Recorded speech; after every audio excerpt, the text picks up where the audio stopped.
¿Y dónde estamos? Este último, donde vamos, va a ser para otro día. Entonces vamos a tratar de cubrir esos dos puntos. ¿Por qué yo voy a una iglesia bautista?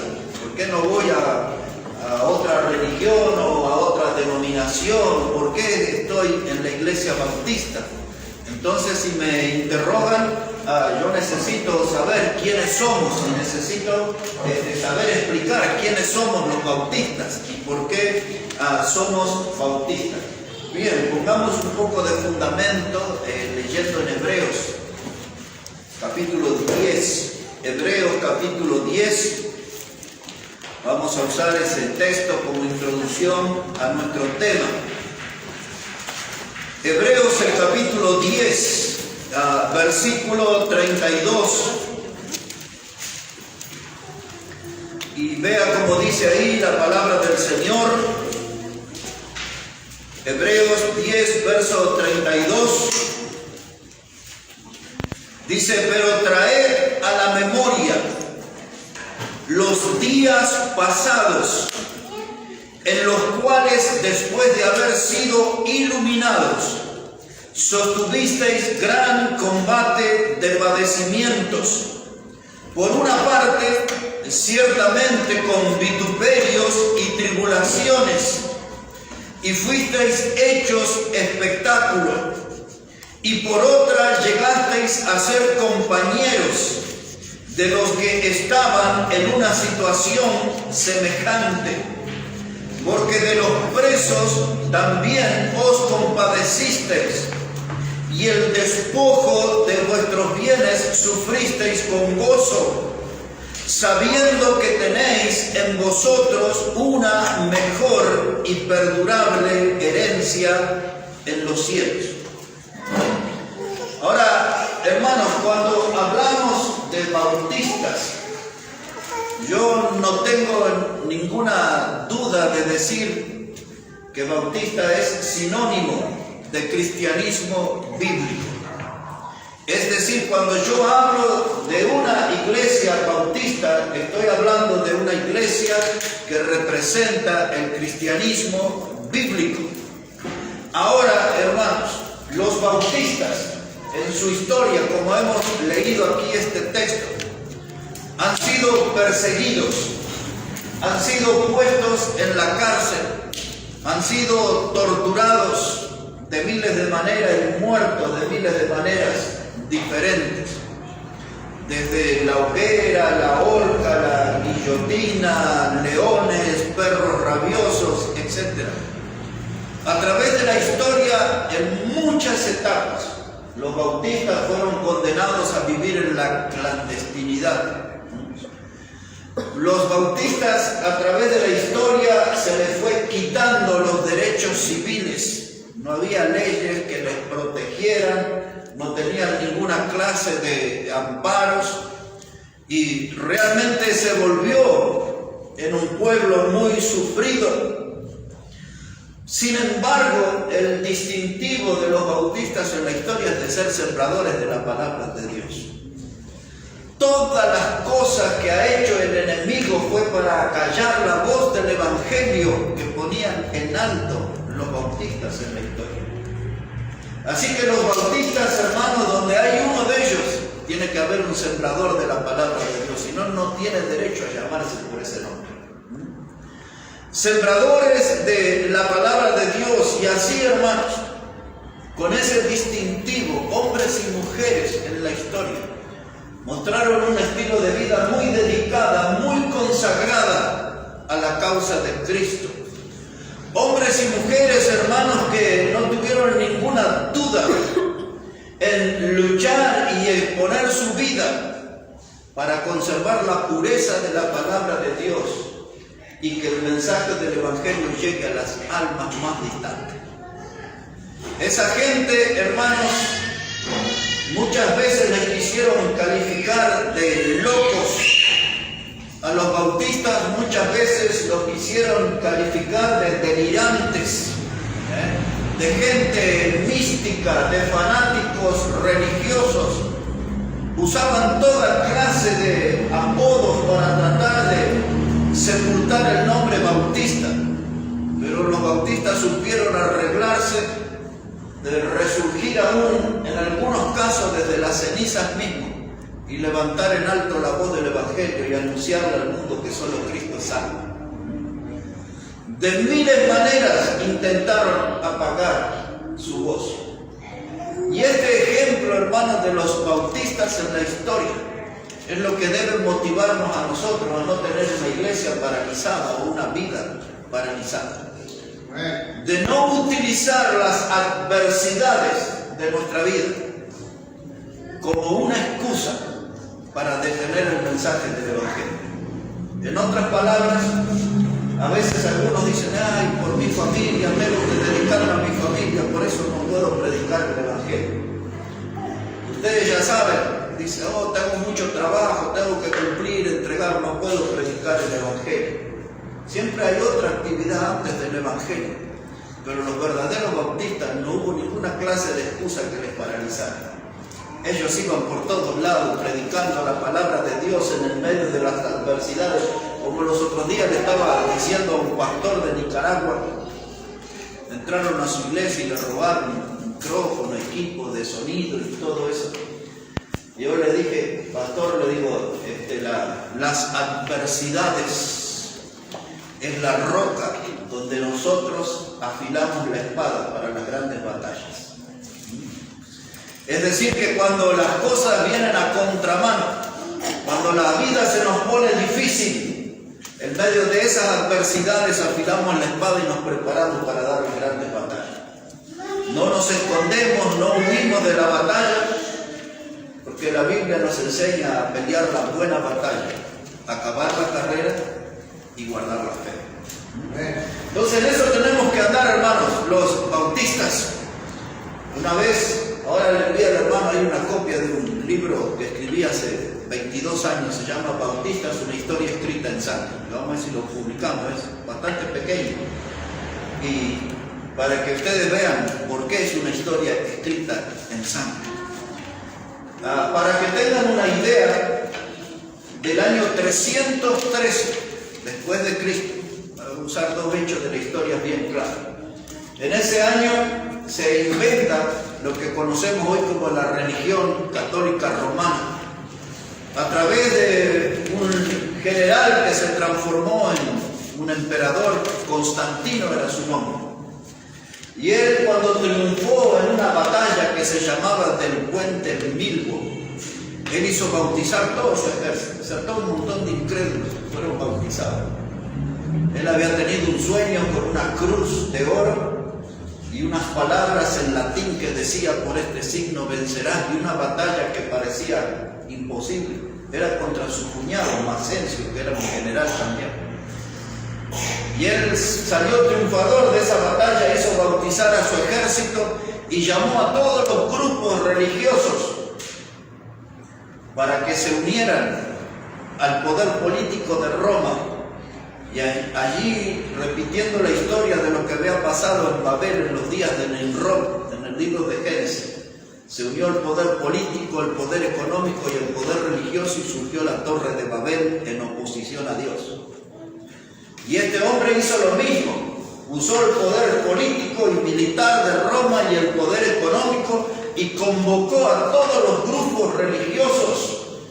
Y de esa palabra, esa mezcla de religiones, el término que se usa es sincretismo. Cuando escuchen ese término, sincretismo, se refiere a la mezcla de religiones. Y ahí hicieron la ensalada y surgió lo que hoy conocemos como la religión católica, apostólica y romana.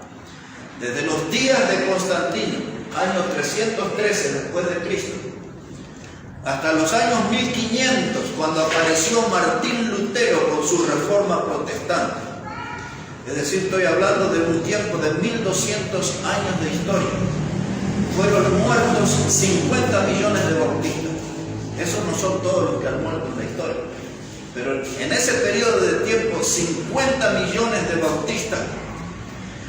Y la razón por la que fueron matando tantos bautistas eran por dos doctrinas que están en la Biblia. Que los bautistas no aceptamos el bautismo de niños, porque el niño no está en condiciones de reconocer que es un ser pecador, y por supuesto que no está en condiciones de reconocer que Jesús puede ser su Salvador. Por lo tanto, lo que hace la religión romana, que no cumple con la palabra bautismo, que bautizan los bebés, los bautistas siempre se opusieron a esa doctrina porque no es lo que la Biblia enseña. Y entonces por esa doctrina le llamaron los anabautistas. Cuando ustedes tengan oportunidad de leer libros o van a escuchar predicadores que hablan de los anabautistas, ese fue un apodo que nos pusieron los adversarios, y eso quiere decir los que vuelven a bautizar. Y en realidad no bautizamos a la gente dos veces, porque el bautismo, supuesto bautismo de los bebés, eso no contiene la palabra bautismo. Nosotros bautizamos a la gente una sola vez, y es aquel que es pecador, que se reconoce como tal delante de Dios y reconoce a Jesús como el Salvador. Ese es el que se bautiza. El que se reconoce pecador y el que reconoce a Jesús como Salvador, ese es el que tiene que bautizarse. Un niño no puede hacer eso, no puede tomar esa, no tiene comprensión. Y la segunda doctrina por la que fueron perseguidos y muertos 50 millones de bautistas fue por predicar la separación de la iglesia y el Estado.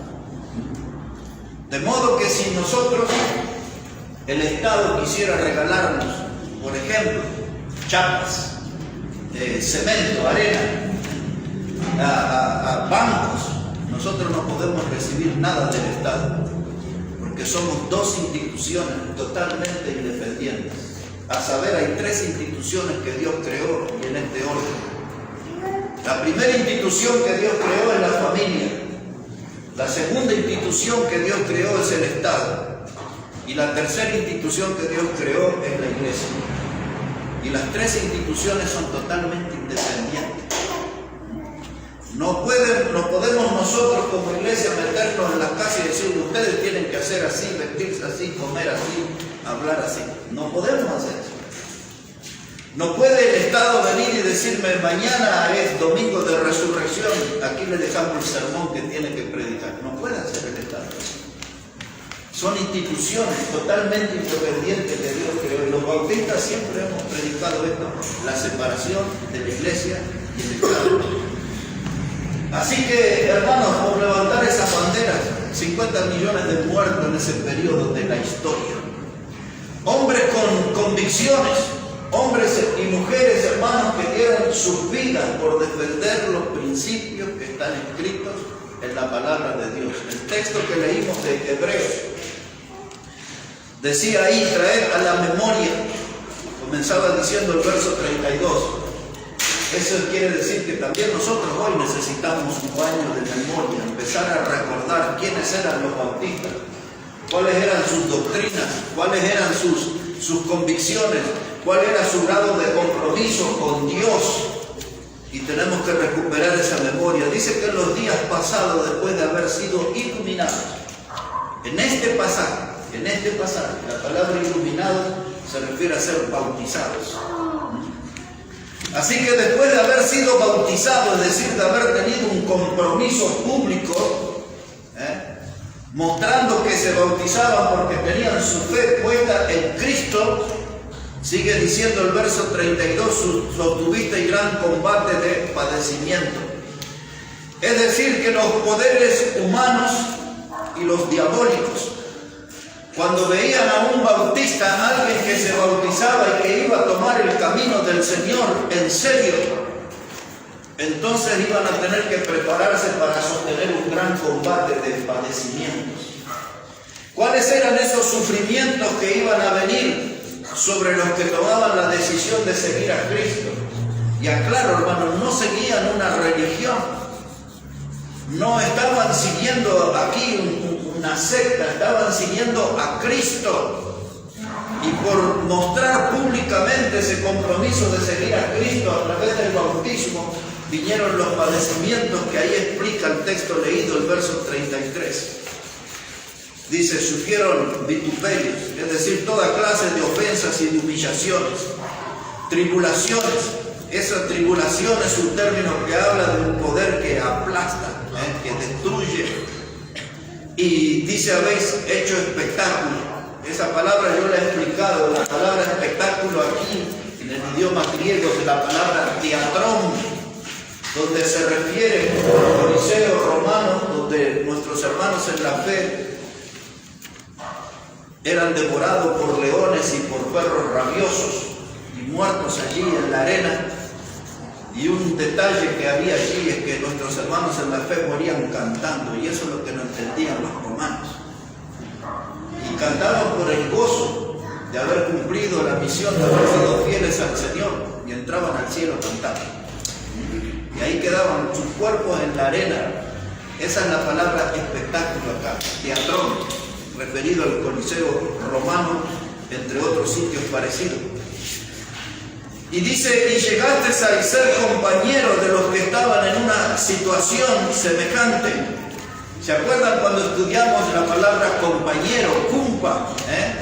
Venía de la palabra oikonos, o koinonía, es la raíz de la palabra comunión. Es decir, que ellos también padecían, se sentían en comunión con otros que sufrieron las mismas cosas. Y ahora dice el verso 34, y de los presos también os compadecisteis.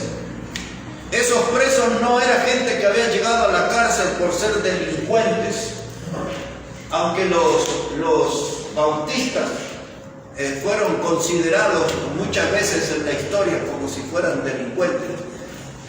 Por eso Pedro habla, dice que algunos recibieron trato como si fueran malhechores. Y dice, los que estaban en la cárcel eran por su fe en Cristo, por su creencia, por sus convicciones bíblicas. Y dice de esos, ¿os acordaste? ¿Se acuerda cuando prediqué de una palabra griega, la palabra parabolani? Que eran un grupo de cristianos que se ocupaban de que los hermanos en la fe, como Esteban en el libro de Hechos, fueran sepultados con honores. Otro de ellos que mencionamos era Epafrodito, ¿se acuerdan? El otro se llamaba Onesíforo. Ellos visitaron al apóstol Pablo en la cárcel y Pablo dice, no se avergonzaron de mis cadenas. Esos parabolani eran de esta clase de personas que dice, llegaste a ser compañeros y os acordasteis de los que estaban en prisiones, no por delincuentes, sino por predicar y creer en el Evangelio. Y luego mire cómo termina el texto que hemos leído, el 34. Y el despojo de vuestros bienes sufristeis con gozo. Es decir, que venían y le arrebataban todo lo que tenían en sus propiedades. Les quemaban sus casas, en muchos casos, y les robaban toda la cosecha, todo lo que tenían. Y dice aquí el escritor, con gozo padecisteis el despojo de vuestros bienes. Hoy hay cristianos que le roban el celular y sufren todo el resto de la vida, parece, ¿no? Pero aquellos perdían lo material y aún mantenían el gozo porque tenían su fe viva y puesta en Cristo. Este es el reflejo de los bautistas. Este es el espejo en el que nosotros tenemos que mirar. Estos son los hombres y mujeres que dejaron huellas bíblicas que nosotros necesitamos seguir, porque necesitamos dar una respuesta a este mundo, a esa pregunta: ¿quiénes somos? ¿Quiénes somos nosotros?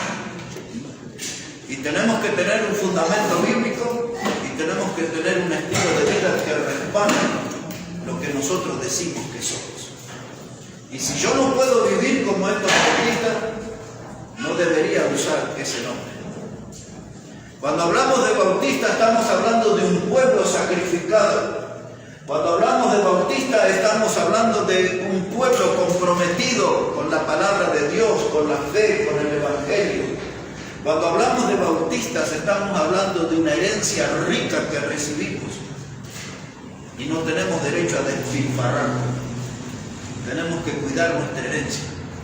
Ese estilo de vida tan impactante, ese estilo de vida tan dedicado a Dios, necesitamos conservar aquí la riqueza espiritual. Y yo digo más, en este siglo XXI, los bautistas, y por ahí algunos más como los hermanos libres, somos de los últimos bastiones de la fe en esta generación.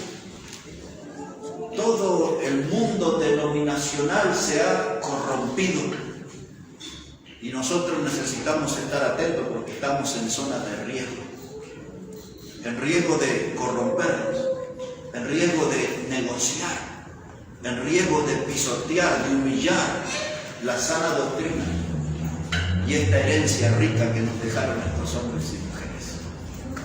Por eso es muy importante saber quiénes somos y si estoy dispuesto a pagar el precio para demostrar quién soy. Un bautista, nacido de la fuente más pura de la palabra de Dios.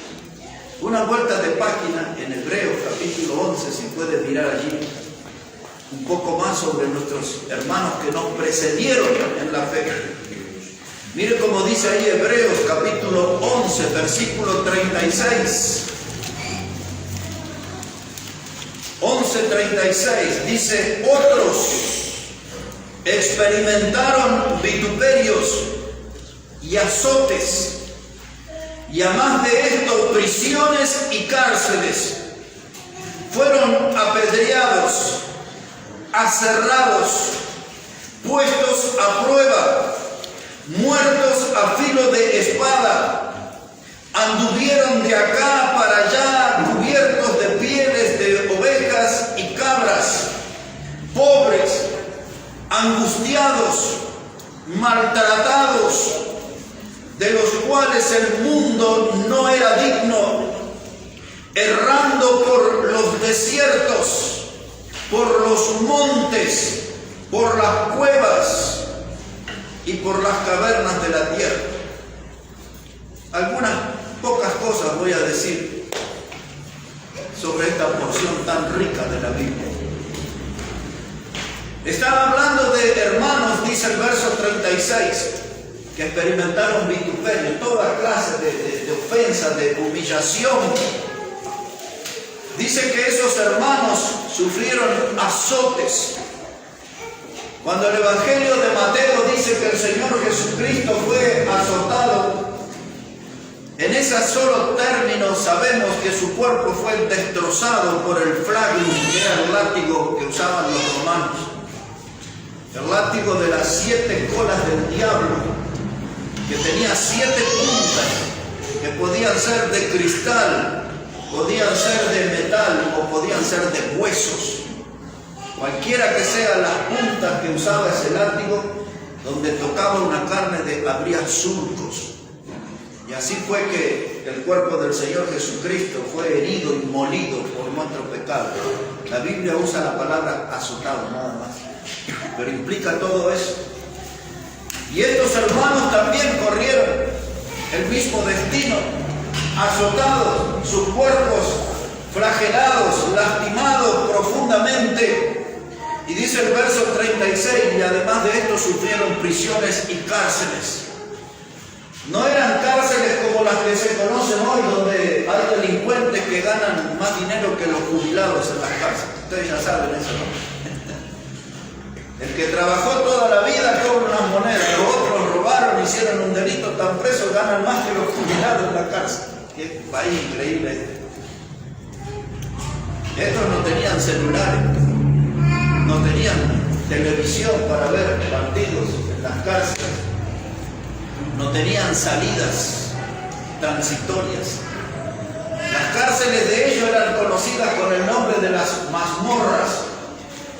Eran celdas húmedas, llenas de ratas y de cucarachas, donde los hermanos en la fe generalmente estaban encadenados a una pared con grillos o estaban tirados sobre el piso en un cepo que le llaman, donde tenían su cabeza y una madera debajo y arriba y los brazos así en forma de cruz, pero en el piso, donde sufrían toda clase de maltrato, en lugares donde no había agua potable, ni comían a las 12, ni merendaban a las 5 de la tarde como los ingleses.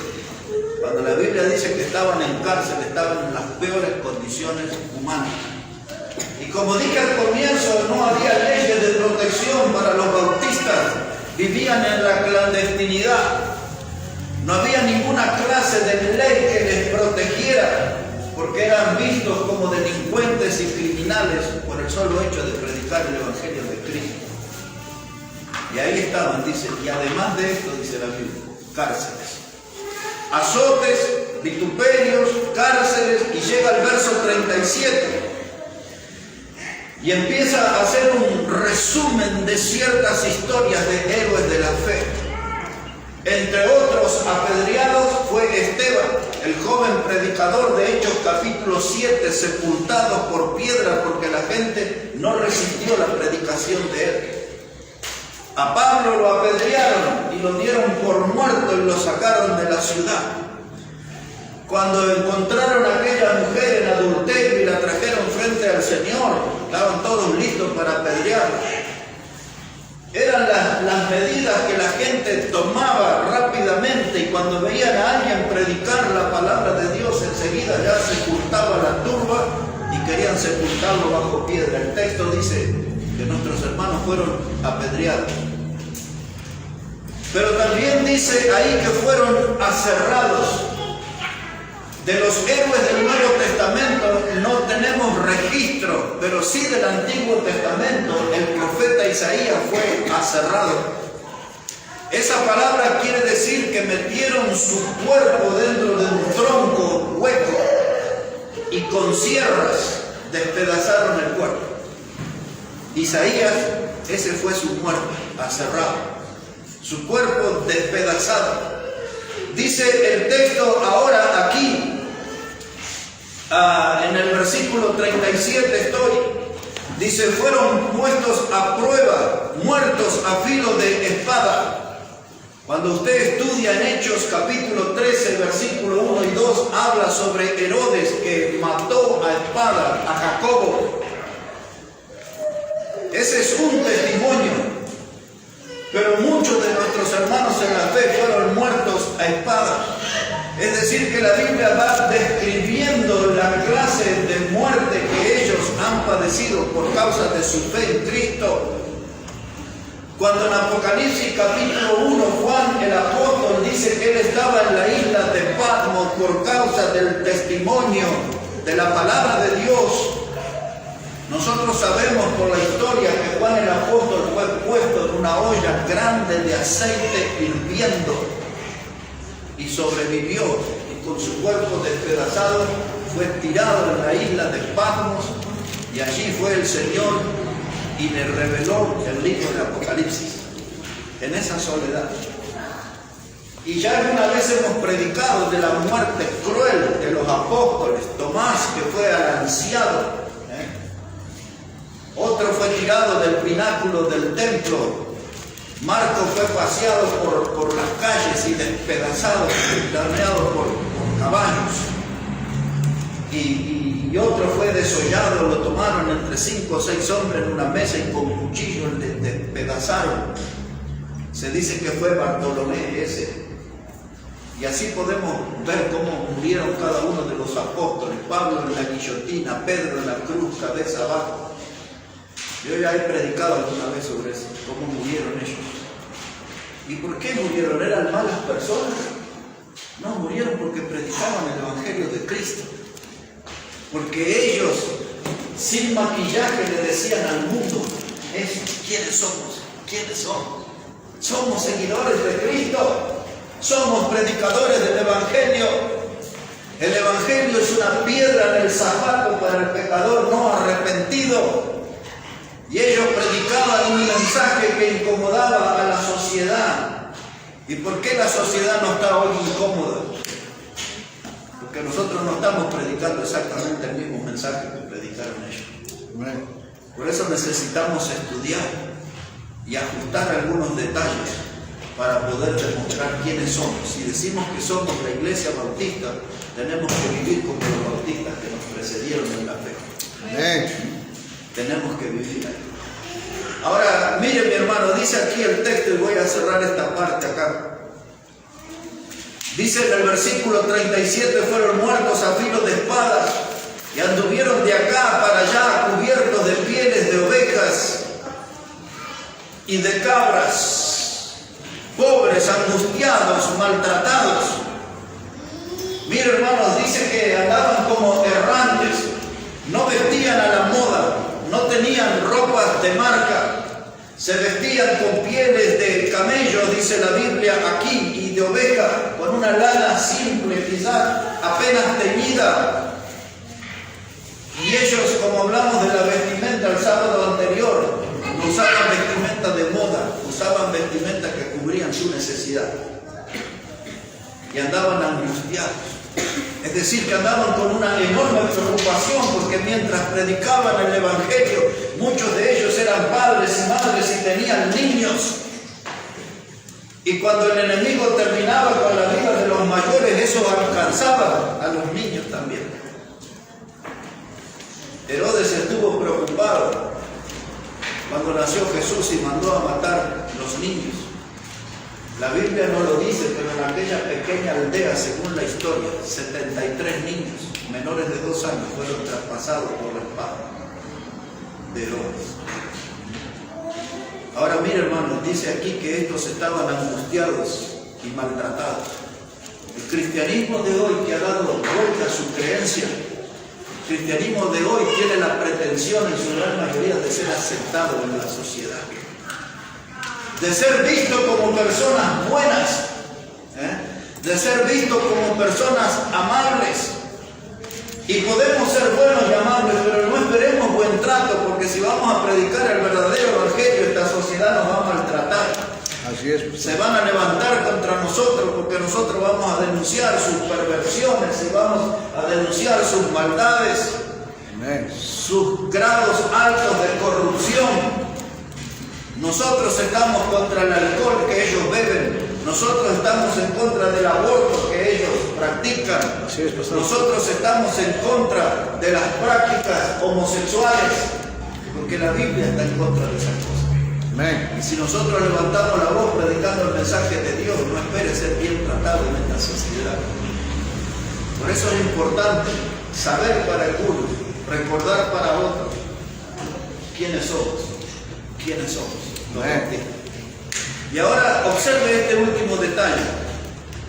Dice la palabra de Dios aquí en el verso 38 acerca de estos hombres y mujeres, dice, de los cuales el mundo no era digno, errando por los desiertos, por los montes, por las cuevas y por las cavernas de la tierra.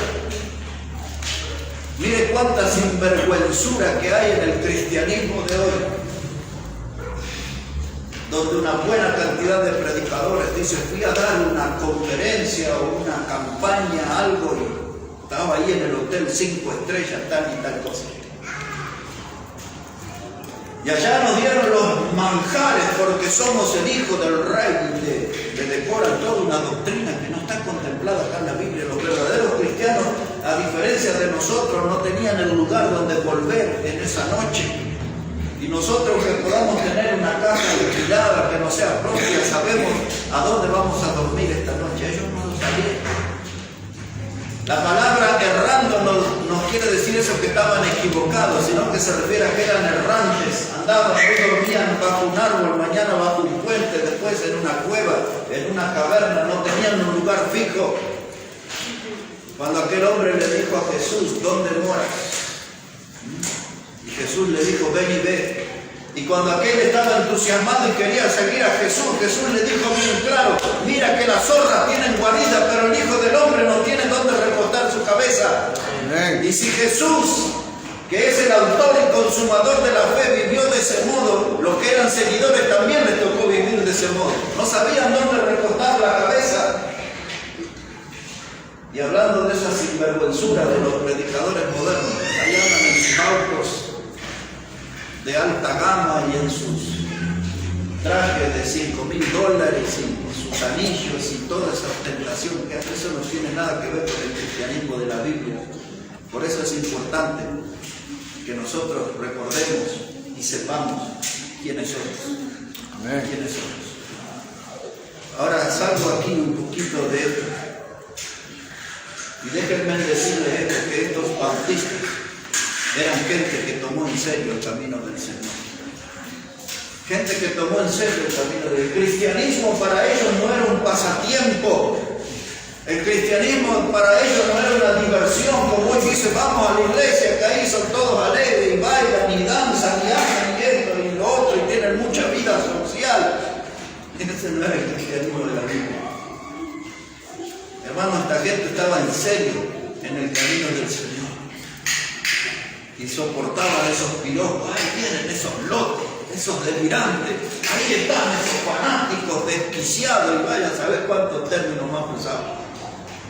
Pero ellos seguían adelante con su fe. Como dijo nuestro Señor Jesús, si eres digno de mí, toma tu cruz cada día. Amén. Y sígueme. Amén. Ahora, si no estás dispuesto a pagar el precio y vas a vivir un cristianismo de azúcar, si vas a vivir un cristianismo de algodón, de manteca que se derrite fácilmente, sigue tu camino. Pero si quieres venir conmigo, dice Jesús, toma tu cruz cada día. Amén. Y sigue. Es claro el Señor, ¿no? Amén. Nosotros somos los que estamos medio, dirían allá por Santa Cruz de la Sierra, estamos chipeados, medio como confundidos. Pero esta gente estaba en serio, hermano. Y esta gente dejó huellas. ¿Cuáles eran las huellas que nos dejaron los bautistas en la historia? Que eran gente ganadores de almas. ¿Por qué ganaban almas? Porque Jesús dijo ir por todo el mundo y predicar el evangelio a toda criatura. Y si yo voy a usar el nombre de bautista, tengo que hacer lo que ellos hicieron. Y dejaron huellas de santidad. No eran bautistas que le decían, lo vimos en el boliche. Este andaba allá en el Pincum, andaba ahí de morenada o de caporales. No, hermano, esta gente andaba bien en santidad, separado del mundo, de las cosas del mundo. Estaban dedicados para Dios. Esta gente ponía énfasis en lo que se conoce como la doctrina de separación bíblica. Amén. Que entre otras cosas, eso quiere decir no unirse en yugo desigual con el incrédulo. Pero la doctrina de separación bíblica también implica no unirme con aquellos promotores de males religiosos. Nosotros no somos adventistas del séptimo día, ni del noveno día, ni del 10º día, ni somos testigos de Jehová, ni somos mormones, ni somos nada de eso, porque eso no hay nada con la Biblia. Por eso no somos eso. Y la gente viene y dice, ¿y usted en qué se parece a los mormones? Ni siquiera en la piel, porque ellos son bastante rubiecitos en su mayoría. No tenemos nada con ellos. Ellos creen en un ángel que se llamaba Morón y que le trajo unas piedras de oro a un hombre que se llamaba José Smith y que le dio unos lentes especiales. No sabemos de qué óptica, pero lo único que tenía los lentes para ir. La Biblia no dice nada de eso, por eso no soy mormón. ¿Quiénes somos? Es importante saber explicar eso. Necesito que busque el Evangelio de Lucas, capítulo 9 y verso 26. El Evangelio de Lucas, capítulo 9, verso 26.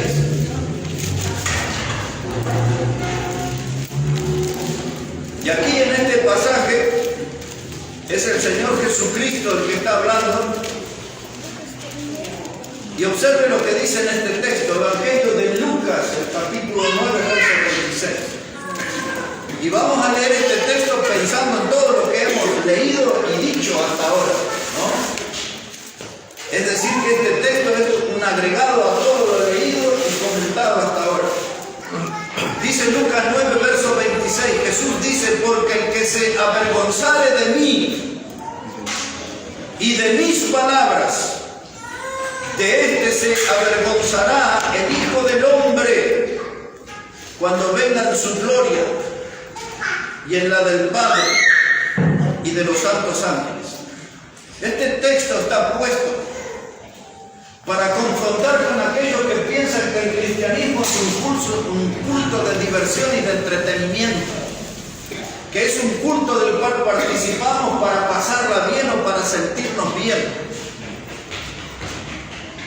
El cristianismo, hermano, es para tomar la cruz y seguir a Jesús. El cristianismo es para hablar acerca del Evangelio, de la salvación y de la vida eterna para el pecador que está en miserable condición. El cristianismo, hermanos, es para tener un compromiso con la sana doctrina. Amén. Es la doctrina de Cristo, no es la doctrina de Marx, ni es la doctrina de Perón, ni es la doctrina de Evo Morales, ni de ninguno de esos, es la doctrina de Cristo. Amén, pastor. El compromiso es con esa doctrina. Amén. Y dice Jesús, pero si tú te avergonzares de mí, es decir, si tú no hablas del Evangelio, no hablas de la doctrina, no hablas de la Biblia, si tú te avergonzares de mí, yo me avergonzaré un día delante de mi Padre, de ti. En otras palabras, hermano, cuando muchos piensan que la salvación se puede perder, no.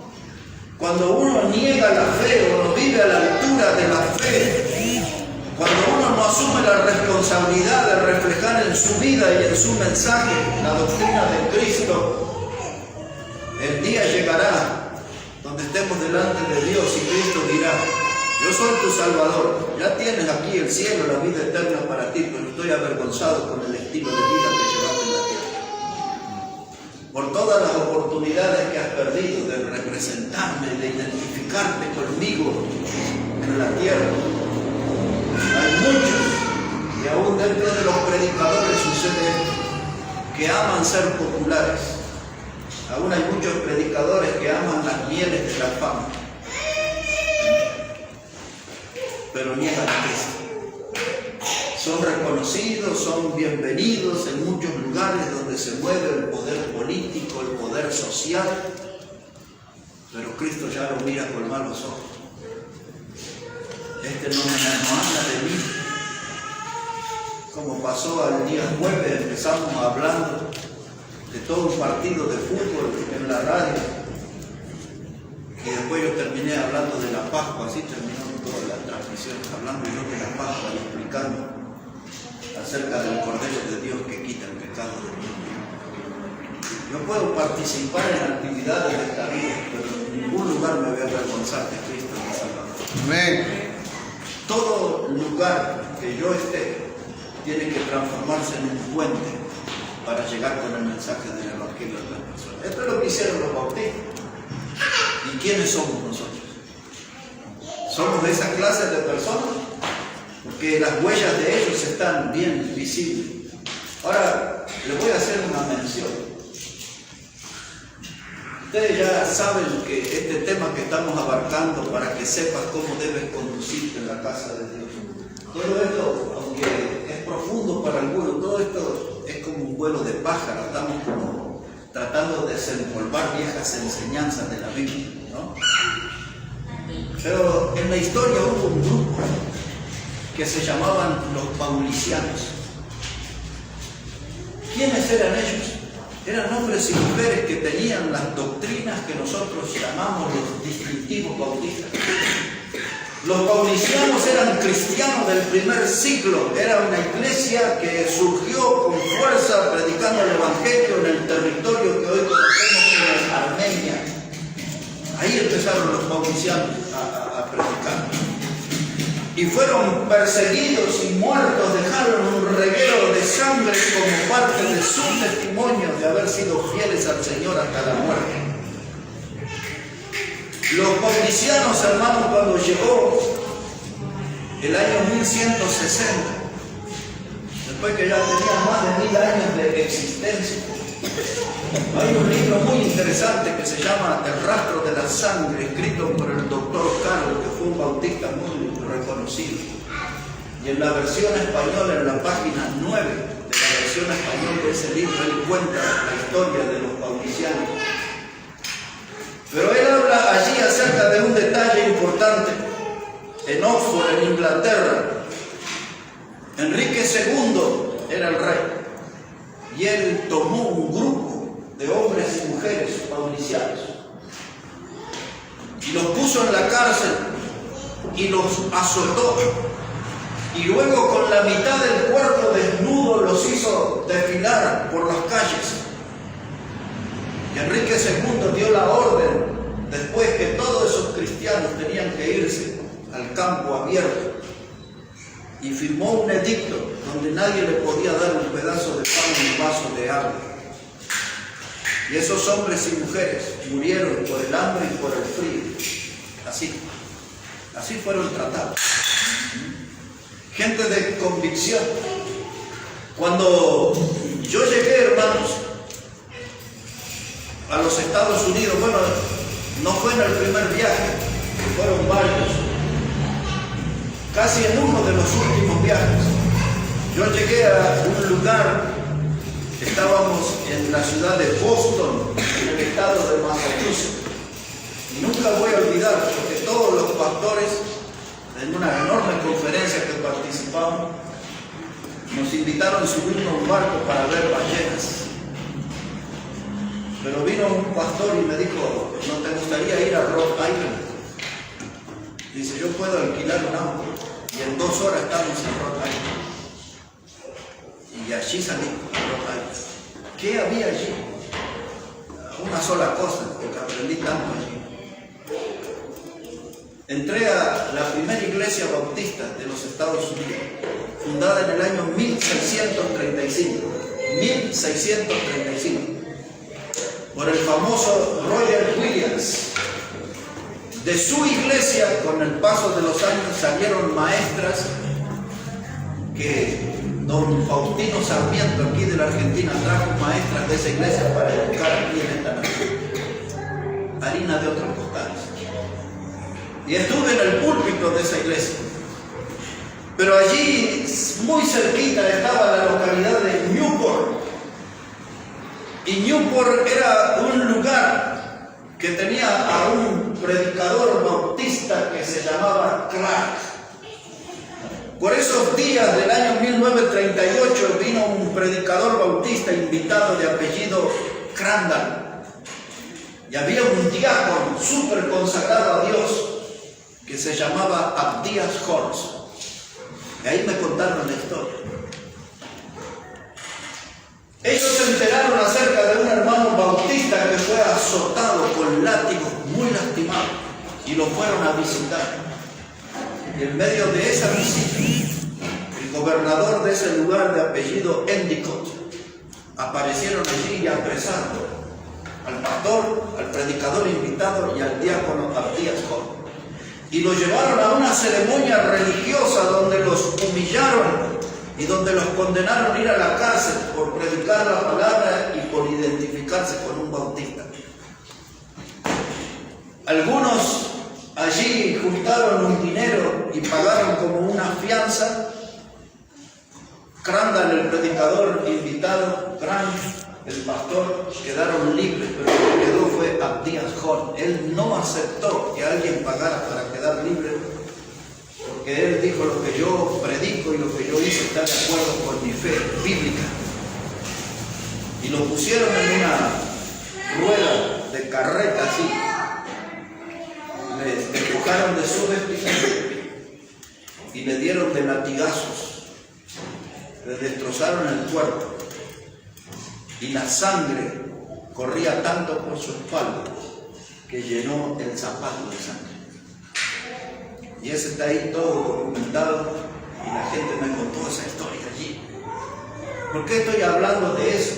Porque no solo allá en el fondo de la historia, 2000 años, sino que más cerca del tiempo, hubo muchos hombres y mujeres que se entregaron enteramente y no les importó los tormentos y no les importó salir de esta vida con tal de mantenerse fiel a la palabra de Dios.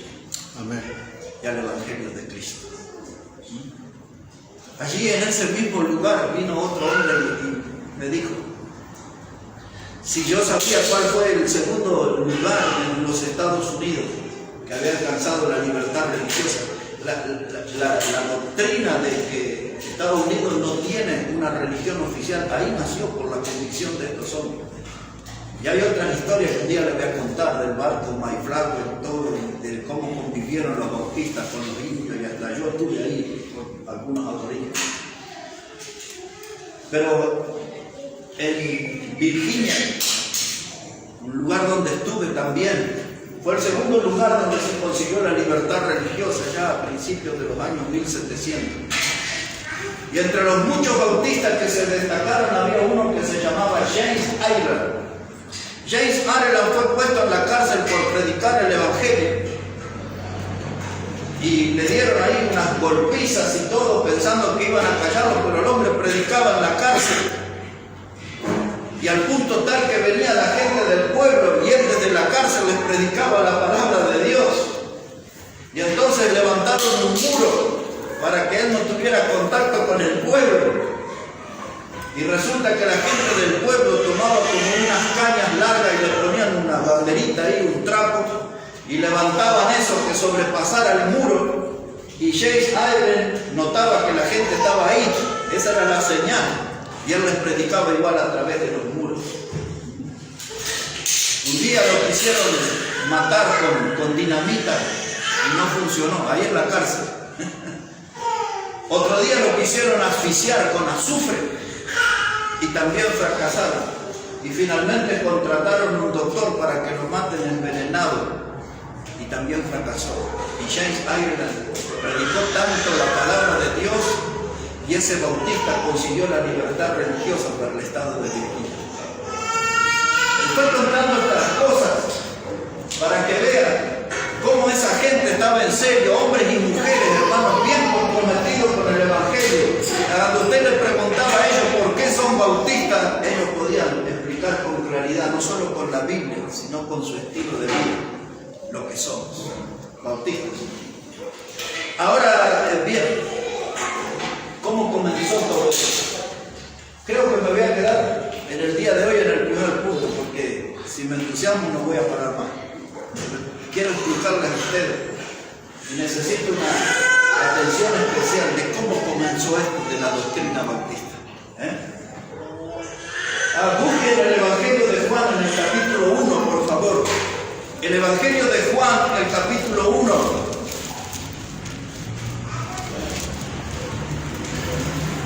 Y quiero que ponga su atención ahí en el versículo 6. Evangelio de Juan, capítulo 1, versículo 6. Lo que voy a hacer, hermanos, voy a explicar un poquito más en detalle de cómo comenzó esto. Y me voy a quedar hoy nada más en la sección de hoy en el punto 1. No voy ni siquiera a pasar al 2. Para tratar de dejar lo más claro posible esto. Y no se preocupen que vamos a poner algo. Ya estamos en Juan capítulo 1, versículo 6. Dice la palabra de Dios: hubo un hombre enviado de Dios, el cual se llamaba Juan. Lo que necesito que ponga suma atención en ese texto es que estamos hablando acerca de un hombre que fue enviado por Dios y que se llamaba Juan. Juan hay muchos. ¿Quién era este Juan? Este hombre no fue enviado por una junta religiosa. Este hombre no estaba representando una secta, una religión, una denominación. La Biblia dice que fue un hombre enviado por Dios. Ahora, algo más sobre él, versículo 7. Dice que Juan, dice el texto, este vino por testimonio para que diese testimonio de la luz, a fin de que todos creyesen por él. No era él la luz, sino vino para que diese testimonio de la luz. Aquella luz verdadera que alumbra a todo hombre venía a este mundo. En el mundo estaba y el mundo por él fue hecho, pero el mundo no le conoció. Ahora dice la Biblia, hermano, que este hombre enviado por Dios, que se llamaba Juan, él vino para dar testimonio de la luz. No de norte ni de sur, no. Dice, el texto lo explica después a qué luz se refiere. El versículo 10 dice que esa luz de la cual él hablaba estaba en el mundo y por esa luz el mundo fue hecho. De modo que la luz que él vino a representar era la luz del Evangelio, la luz de la persona del Señor Jesucristo. Y este hombre enviado por Dios llamado Juan es el hombre que nosotros conocemos como Juan el Bautista. Y ahora cuando decimos que este hombre era Juan el Bautista, no era metodista, no era luterano, no era adventista de ningún día, no era testigo de Jehová, no era era socialista, era Juan el Bautista, el hombre que fue enviado por Dios. Y él vino para presentar la luz, que es la persona de Cristo. Por eso nuestro Señor dijo más adelante, yo soy la luz del mundo. Amén. Y este hombre enviado por Dios vino a representar esa luz. Este hombre más adelante habla acerca de Cristo y dice, de Cristo yo no soy digno de desatar la correa de su calzado. Este hombre cuando habla acerca de Cristo en Juan 3, verso 30, mira a Cristo y dice, es necesario que Él crezca y yo mengue. Amén. Este hombre, Juan, hablando de Cristo, dice aquí en el capítulo 1 y verso 29, dice Cristo, Él es el Cordero de Dios que quita el pecado del mundo. Amén. Y Él vino a presentar al Señor, a preparar el camino para el Señor, y Él se llamaba Juan el Bautista. Y esta persona es la que nos enseña a nosotros cómo debe ser un bautista. Un poquito más ahora, pero en el Evangelio de Mateo, capítulo 13. Puede ir ahí un momento. Evangelio de Mateo, en el capítulo 3. Y mientras va en esa búsqueda, les recuerdo lo que Jesús dijo acerca de este hombre llamado Juan el Bautista. Jesús dijo que de los nacidos de mujer, ninguno era mayor que Juan el Bautista. Es decir, que ninguno era mayor ni en testimonio ni en poder. Y ahora en Mateo, el capítulo 3, hermano. Y estos textos tienen que memorizarlos y releerlos y analizarlos, porque aquí está la base de nuestra doctrina. Aquí en el Evangelio de Mateo, capítulo 3, dice, en aquellos días vino Juan el Bautista, predicando en el desierto de Judea. Para mí es importante, hermano, y lo vuelvo a decir, no dice la Biblia que este Juan era católico, adventista, testigo de Jehová, mormón u otra cosa. La Biblia dice era Juan el Bautista. Amén. Ahora quiero que observe una cosa más. Dice la palabra aquí en el versículo 2, enseña lo que tiene que predicar un bautista. Y si nosotros somos bautistas, esto es lo que tenemos que predicar. Amén. Dice el verso 2, diciendo, arrepentíos, porque el reino de los cielos se ha acercado. Y entonces tenemos que preguntarnos, ¿dónde se escucha nuestra voz? De la iglesia bautista Maranata, ¿dónde se escucha nuestra voz diciéndole a la gente, arrepentíos, porque el reino de los cielos se ha acercado? Hoy mismo la gente está recordando en el mundo religioso, no en el cristianismo verdadero, que Cristo ha muerto y está sepultado, y aunque no es el día, nosotros igual lo sabemos, un primer día de la semana como mañana Cristo resucitó. Y los religiosos hablan de eso y hacen cosas sin comprender, pero un bautista predica un mensaje de arrepentimiento. Un bautista convoca al pueblo a venir a Dios, no a hacerse miembro de una iglesia ni a hacerse parte de una religión. Un bautista convoca al arrepentimiento para que la gente se acerque a Dios. El reino de los cielos se ha acercado. Ahí está el alcance de ustedes. ¿Quieren ser salvos? Ahí está, arrepiéntanse. Cambien su estilo de vida y empiecen a vivir los principios del reino de Dios. Eso predica un bautista, si usamos ese nombre, eso tenemos que predicar nosotros. Amén. Ahora observa un poquito más. Voy a saltear un poco acá. Versículo 4. Para que vean que lo que le leí en Hebreos 10 y en Hebreos 11 no desentonan nada con Juan el Bautista. ¿Y por qué aquellos se vestían de pieles de camello, de cabra, y comían y vivían en las cavernas y en las cuevas? ¿Dónde aprendieron todo eso, lo que hemos leído al principio? Ahora lo va a leer de quién aprendieron. Observe el verso 4. Dice, y Juan estaba vestido de pelo de camello y tenía un cinto de cuero alrededor de sus lomos, y su comida eran langostas y miel silvestre. Y salía a él Jerusalén y toda Judea y toda la provincia de alrededor del Jordán, y eran bautizados por él en el Jordán, confesando sus pecados. Hermano, imagina eso, multitudes, miles y miles y miles por día, viniendo al río Jordán, atraídos por la predicación de arrepentimiento, de juicio y condenación. Eso les voy a leer después. Estos no eran convocados a un concierto de música cristiana. Estos no eran convocados, hermano, a una reunión de teatro cristiano. Estos eran convocados al río Jordán para bautizarse y confesar sus pecados, porque era la única forma de ser salvos. Era la única forma de ser perdonados por Dios. ¿Qué dicen los predicadores hoy? Oh Dios, perdona nuestros defectos. Oh Dios, tolera nuestras debilidades. Señor, contempla nuestras flaquezas. La Biblia no dice ninguna de esas tonterías. La Biblia dice que tenían que arrepentirse de sus pecados. Amén. ¿Ves cómo se disfraza la palabra de Dios en los días modernos? No, pero si les digo, los adúlteros vengan acá, los drogadictos, los homosexuales, xenófonos y todo, me van a decir de todo. Yo tengo que decir los pecados por su nombre, porque si no, ¿cómo la gente va a saber en qué está obrando mal delante de Dios? Así es, pastor. Los borrachos, los de el Speed y Red Bull y todo eso también, todo, vengan aquí, confiesen sus pecados.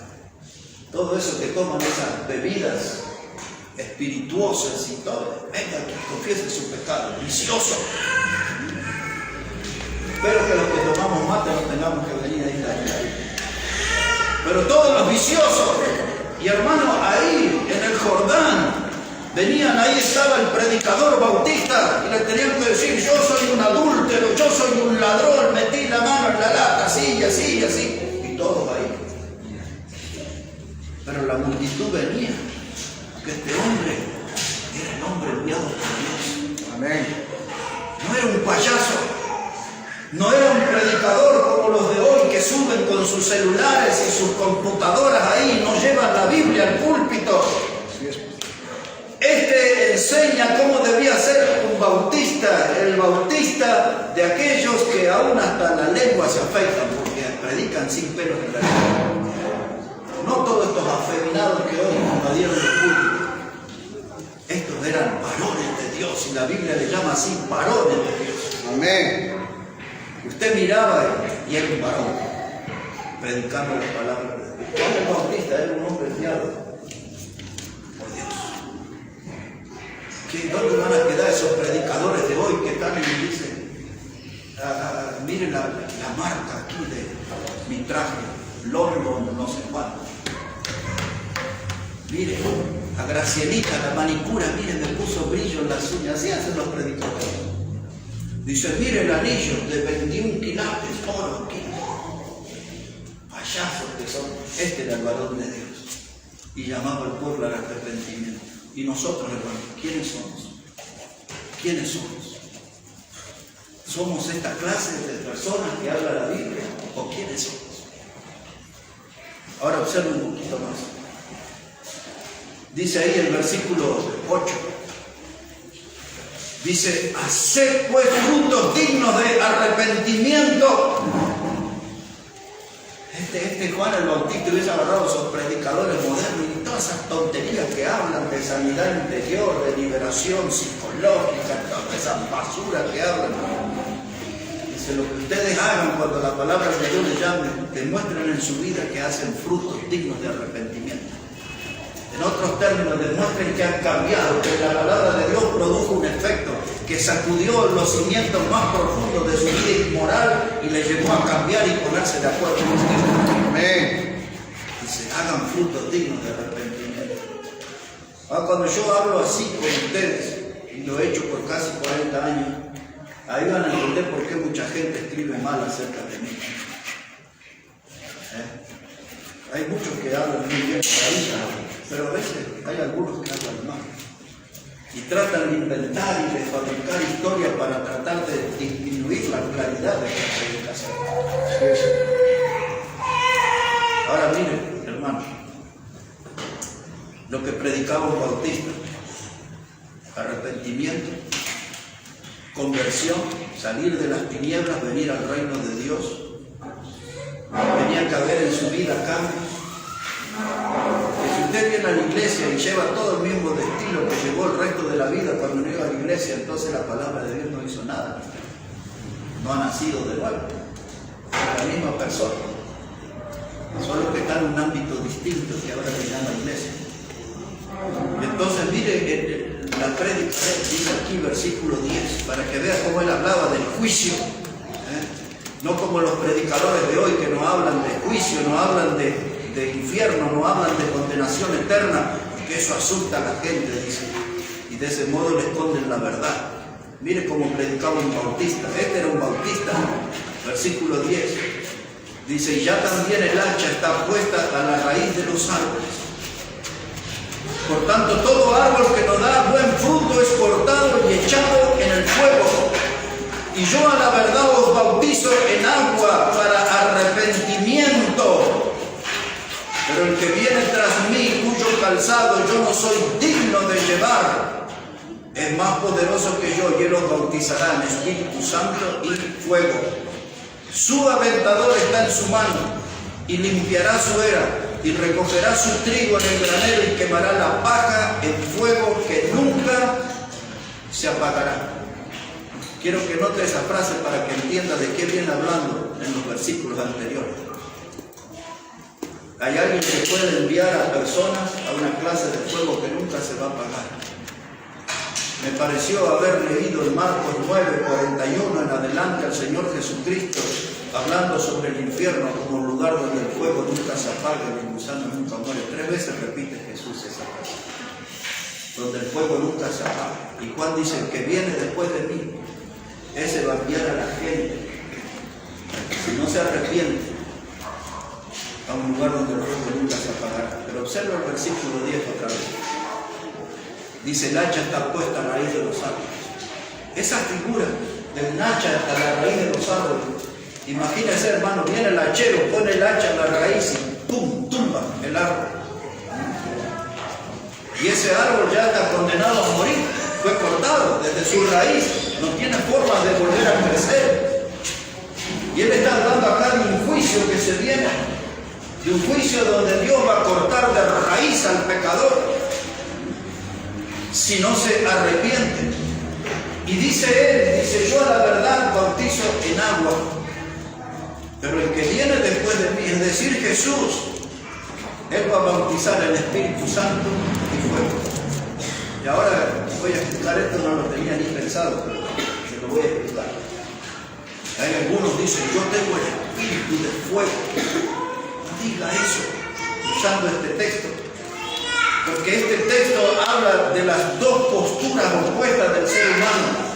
O usted es bautizado con el Espíritu Santo en señal de que ese es el sello del Espíritu de Dios que lo transforma a usted en propiedad de Dios, que es hijo de Dios. O es bautizado por el fuego del infierno. O usted es bautizado en Espíritu Santo o usted es bautizado en fuego. No tiene otra alternativa.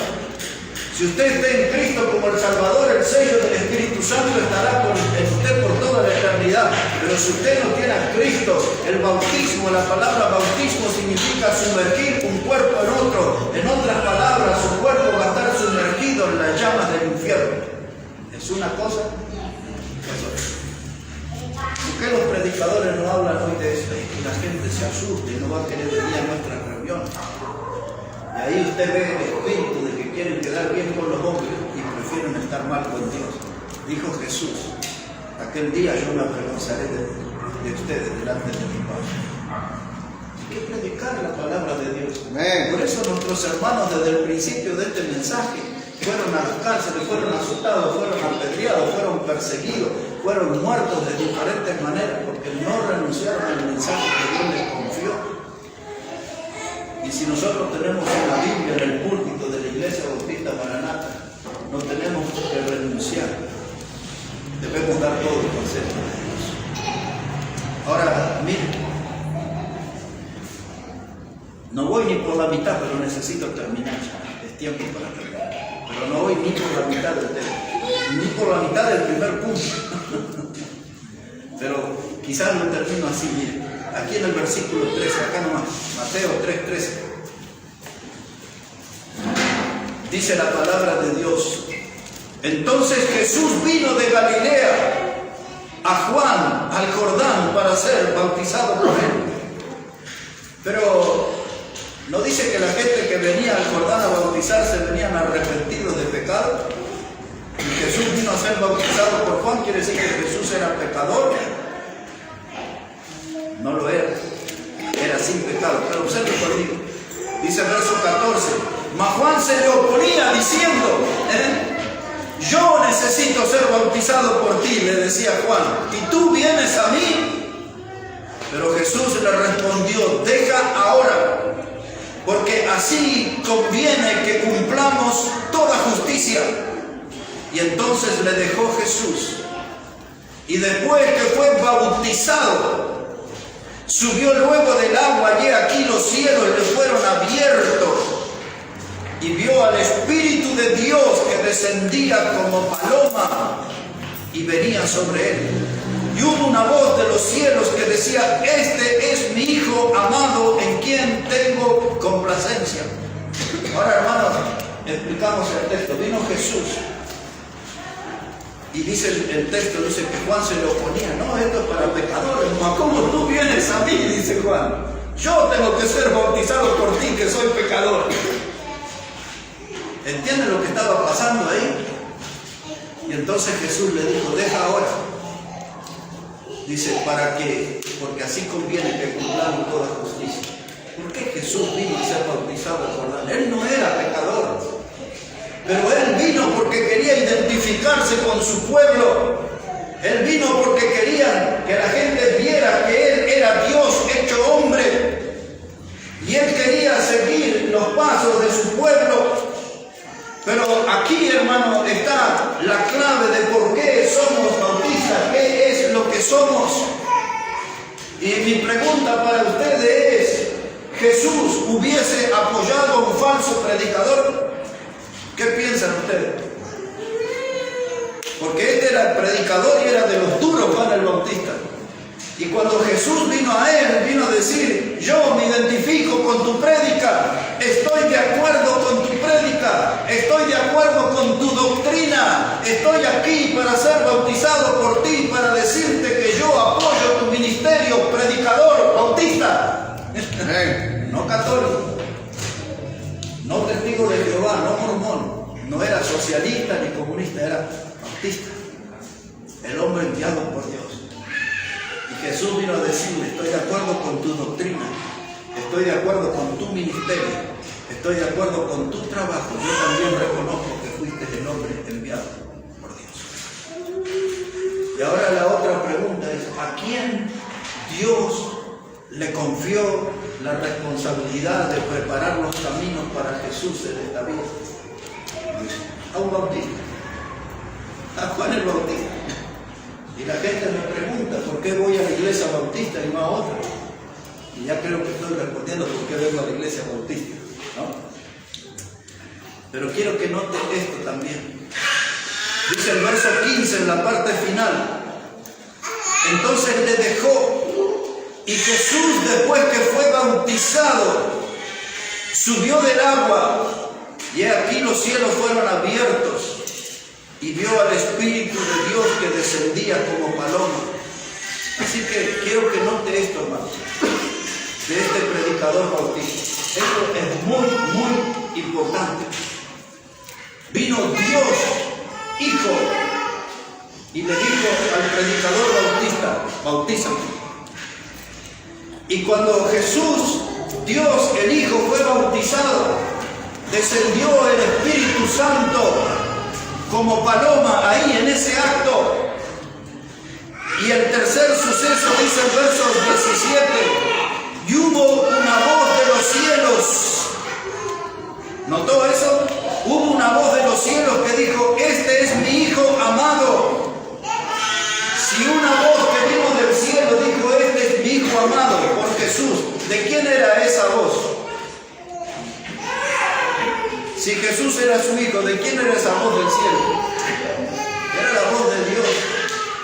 Y ahí está la predicación, el ministerio, la doctrina traída por un bautista fue respaldada en este acto por Dios el Hijo, por Dios el Espíritu Santo y por Dios el Padre. Y algunos me preguntan todavía por qué soy bautista. Y ahí está. Esta es nuestra raíz, esta es nuestra identidad. Ahora, por cuestión del tiempo, solo le menciono. Dice el Evangelio de Lucas, capítulo 1, versos 13 al 17. Dice que Zacarías era un hombre de Dios, pero era viejito. Y Elizabeth, su esposa, también era mayorcita y era estéril. Pero por siendo mayor vino el ángel Gabriel, y le dijo a Zacarías que él iba a tener un hijo. Mejor lo vamos a leer, hermano, porque yo sé que es. Miren, Lucas capítulo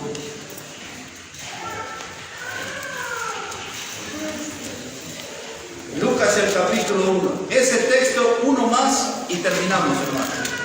Mire, Lucas el capítulo 1, versículo 13. Lucas 1, verso 13. Dice la palabra de Dios allí, Lucas 1, verso 13. Pero el ángel le dijo a Zacarías: no temas, porque tu oración ha sido oída, y tu mujer Elizabeth te dará a luz un hijo, y llamará su nombre Juan. Pregunto ahora, ¿de dónde vino el nombre de Juan? ¿De dónde lo trajo el ángel? ¿Lo fue a buscar a un shopping al nombre? ¿De dónde trajo el nombre? Trajo del cielo, su nombre celestial. Pero este mismo Juan, no es Juana sola, es Juan el Bautista. Así que el nombre Bautista es el nombre que viene del cielo. Yo le pregunto a todas las religiones y denominaciones que se conocen en el mundo de hoy, ¿quiénes de ellos pueden demostrar que vienen de Juan el Bautista? Porque nosotros somos bautistas. Y ahí está nuestra raíz, en el hombre que vino a preparar los caminos para el Señor. Amén. Ahora, observe un poquito más, verso 14. Dice, el ángel está hablando y dice: tendrás gozo y alegría, y muchos se regocijarán de su nacimiento. De Juan el Bautista, ¿verdad? Porque será grande delante de Dios. No beberá vino ni sidra. Eso debe hacer un bautista, Vayan tomando nota. No debe beber vino, no debe beber sidra si es bautista. En la calle dicen de paso cañazo, dicen ahí. No beberá vino, no beberá sidra, y será lleno del Espíritu Santo, aún desde el vientre de su madre. Y hará que muchos de los hijos de Israel se conviertan al Señor, Dios de ellos. ¿Por qué dice esa frase? Porque para esos días que apareció Juan, hacía 400 años que no se predicaba la palabra de Dios. 400 años de silencio por causa de la rebeldía. Y este vino a romper el silencio y trajo el mensaje de Dios. Amén. Pero mire cómo termina. Dice el verso 17: irá delante de él con el espíritu y el poder de Elías. Por eso la gente le preguntaba si él era el Mesías o era el Elías que había de venir. Ahí vino Juan el Bautista con el espíritu de Elías, un predicador de fuego, sin duda alguna. Dice: para hacer volver los corazones de los padres a los hijos y de los rebeldes a la prudencia de lo justo, para preparar al Señor un pueblo bien dispuesto. En otras palabras, hermano, la predicación de él iba a convertir a la gente y los iba a traer al Señor, como nosotros tenemos que predicar la palabra de Dios, el mensaje del Evangelio, y preparar un pueblo dispuesto, es decir, de hombres y mujeres salvos por Cristo, porque Cristo viene y viene pronto. Parece el cuadro. Ahí vieron cómo nació el Bautista. No toma vino, no toma sidra, es lleno del Espíritu Santo. Vive para preparar el camino para que la gente llegue al Señor. Predica arrepentimiento, predica bautismo, predica juicio, predica infierno y sus llamas eternas. Eso es un bautismo. Así que tenemos que revisar esto, que no es todo, pero pero al menos revisar esto para saber quiénes somos. ¿Somos o no somos? Si somos esto, entonces somos bautistas. Y ahora, este sí es el texto que voy a usar para terminar. Observe un momento el Evangelio de Marcos. Así lo vamos a terminar. Evangelio de Marcos, capítulo 10. Evangelio de Marcos. Ya usé el Evangelio de Juan, usamos el de Mateo, el de Lucas y vamos a cerrar usando el Evangelio de Marcos para que todos sepan que usamos todos los Evangelios. Evangelio de Marcos, capítulo 10, versículo 38. Marcos 10, verso 38. Dice la palabra de Dios